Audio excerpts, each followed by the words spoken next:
Tanya for today, the 16th of Adar, begins with chapter 35, Perek Lamed Hey, which is on page 86 or 156 in English.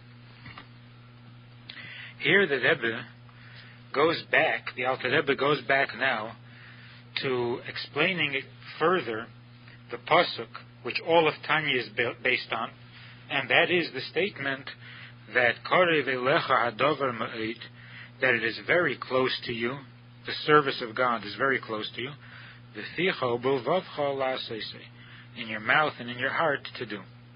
Until now, the Rebbe has explained that it is close, it is natural, and not against the nature of a Jew to serve God, even with his heart, meaning even with emotions, because the nature of a Jew, in the essence of his heart, in the depths of his heart, is that he cannot and does not want to be separated from God, even to the point of losing his life. So since Mesiras Nefesh is built into the neshama of a Jew, even though in most cases this is hidden, and on the outside it is possible to be ungodly, and to feel that godliness is unnatural, but if we get past that surface, if something touches off the essence of the Jew, he finds that he is literally incapable of separating himself from God. And since he is always able to bring that to the surface, to call that to mind, and bring to the surface his willingness and readiness to have Mesiras Nefesh, therefore, he is always able to bring himself to the fulfillment of Torah and mitzvahs, even with emotion and commitment. But the important thing is that this emotion helps him do the Torah and mitzvahs. And that's why it says, B'lvavcha la'asesei, it's in your heart to the degree that the heart is necessary to motivate the doing. But the doing that is essential. So here the Rebbe goes back to explaining what is the greatness and what is the specialness of the doing that makes it even greater than the feelings of the heart. Perek Lamed Hey. V'hinei teis v'sbir tevas la'asesei, for further elaboration and explanation of the word la'asesei, to do, that the doing is the essence, the gam lahavin, and along with this we will also understand ma'at mez'eid, at least a little bit, tachlis brias habeinanim, the ultimate purpose for which the Beinani was created. And he describes it as a creation because a Beinani doesn't really have the choice of becoming a tzaddik. So in fact, he was created to be a Beinani. It's not a choice, but a given condition. To also understand the purpose of the descent of their neshama into this world, to be clothed in an animal soul, to be surrounded by the animal soul, that comes from klipa and unholiness. What is the question? Why is it so difficult to understand the purpose of the Beinani and the reason for the Beinani's soul coming down? Why not ask the same question about a tzaddik's soul? So we understand that a tzaddik's soul has a purpose in coming down because the tzaddik changes his animal soul and turns it into holiness. But by the Beinani, since the Beinani will never be able to banish the animal soul, and to displace the animal soul, to dislodge it from its place in the left side of the heart, so that there will no longer be thoughts rising from the heart to the mind that are unholy, that disturb or plague the Beinani. This will never happen, because the essence of the animal soul, meaning the emotions of the animal soul and the intellect of the animal soul, which is from Klippa, remain in their original strength in the Beinoni Kitel Dosa, just as it was when he was born. What then does a Beinoni accomplish? The Beinoni accomplishes through his efforts only that the garments of the animal soul, which means the behavior that the animal soul demands by virtue of its emotion and its intellect, those behaviorisms, those actions and those thoughts and those words, spoken words, never take place because the Beinoni prevents the animal soul from having any effect on the body.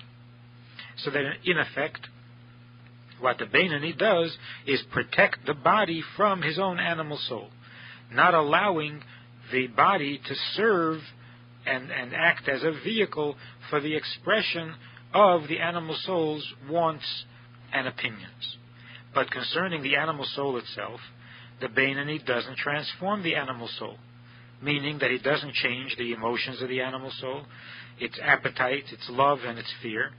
The animal soul in the Beinoni continues to love things that are not godly, and continues to fear things that are not godly, and continues to understand things in a non-godly way, except that the neshama is stronger when it comes to the actions, when it comes to the garments of the soul, and the neshama, the godly soul, does not permit the animal soul to enter into the body and use the body for its purposes. V'imkein, and being that this is the case, the question therefore is, Lo mozeh yardu nishmeisehem le'olam hazeh, why should their souls come down into this world, ligalorik chas v'sholem, to struggle in vain, God forbid, lehilochim kol yemehem, that which appears to be a struggle and a battle that the Beinoni carries on all his life, im hayetzer, with the yetzer hara, v'lo yuchlulei, and in the end they do not win. They're not capable of overcoming the animal soul and of changing it. So the question is, what is the purpose of all their effort?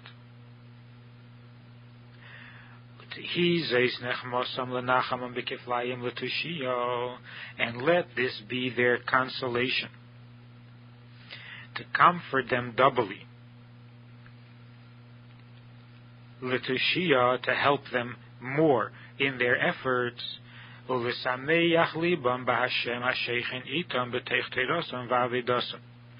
and to gladden their hearts in godliness with God, who dwells in them and with them in their Torah and in their Avodah.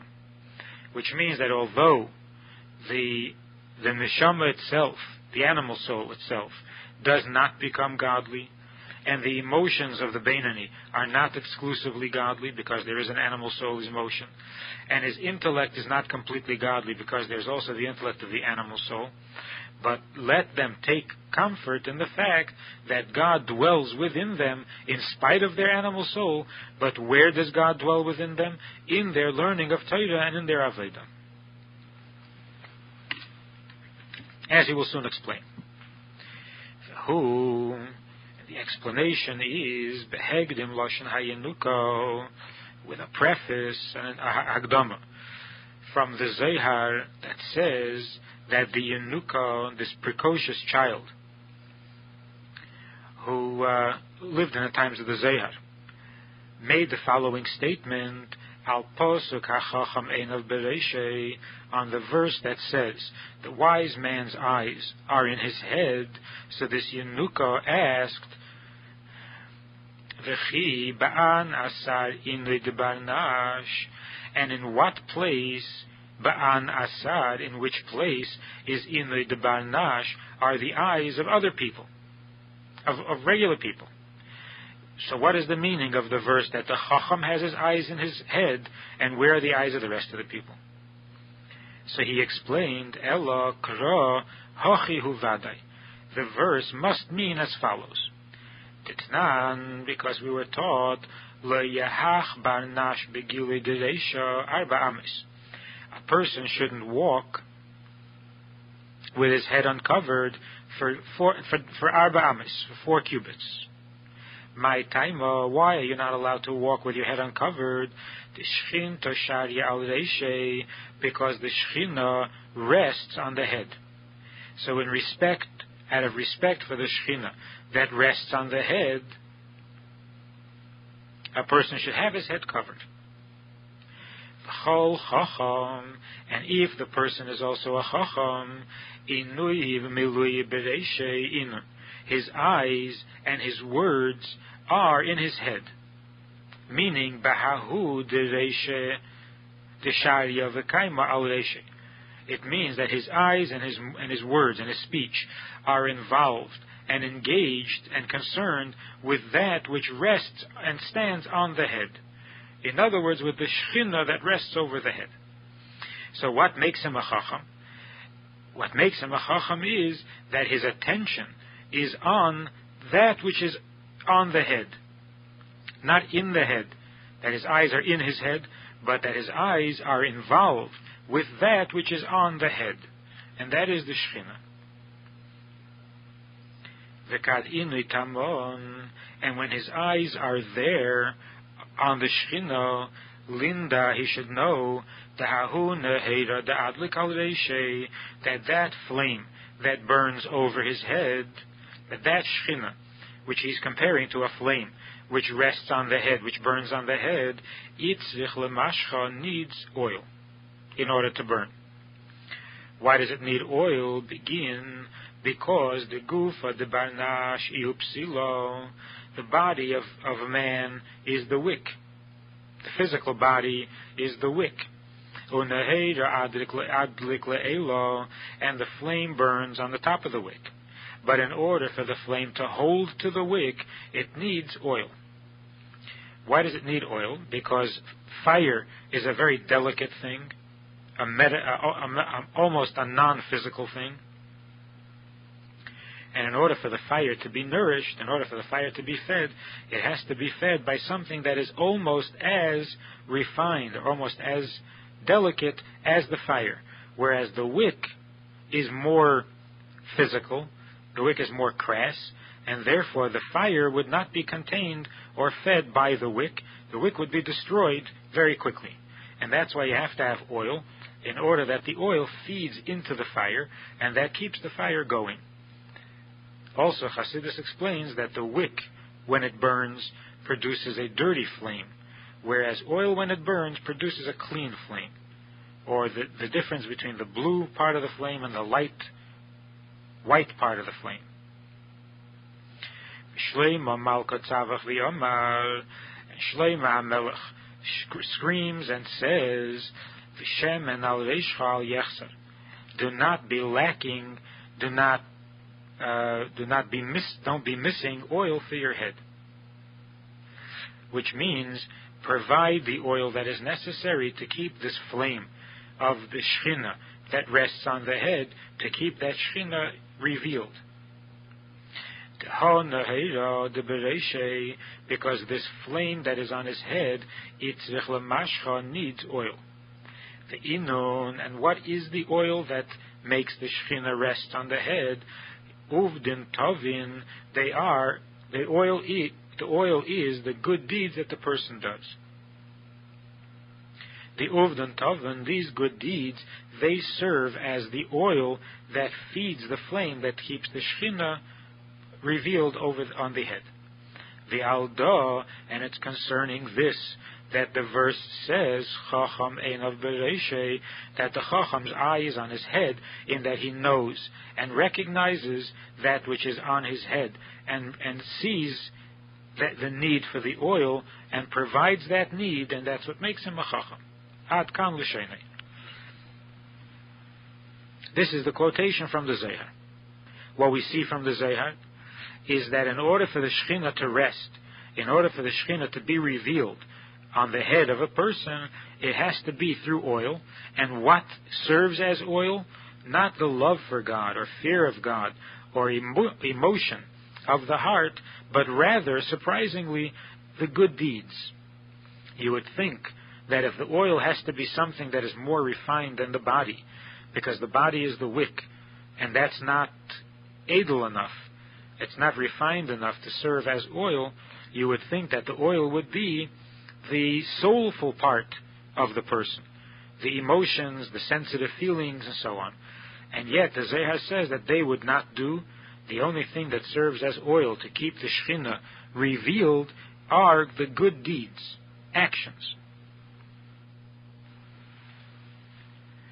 So we see again that is the action, that is the essence, the doing, as he says in the Pasuk, La Seisei, to do it, and why it is that way, and what the explanation is, we will learn further in the Perek tomorrow and in the next day's Shir. In the Hayom Yom for Tez Zayin Adar Sheni, for the 16th of Adar Sheni, the Rebbe writes, Me'avedas Bal Esek. It is the Aveda of a person who works, a Bal Esek. Le'ere bi'atzmei, to arouse within himself the emunah and the complete bitachon, complete trust in Him who feeds and sustains all living things, that God will give him his parnasa berevach, with abundance, and this has to bring him a joy and an enthusiasm which is true and genuine, as if his parnasa has already been prepared and set out before him. That's how deep and that's how true the emunah and the bitachon have to be. That from the emunah and the bitachon, it has to become a feeling in the heart. It has to come down into the heart and produce there a joy and a peace of mind, as if the parnasa was already given.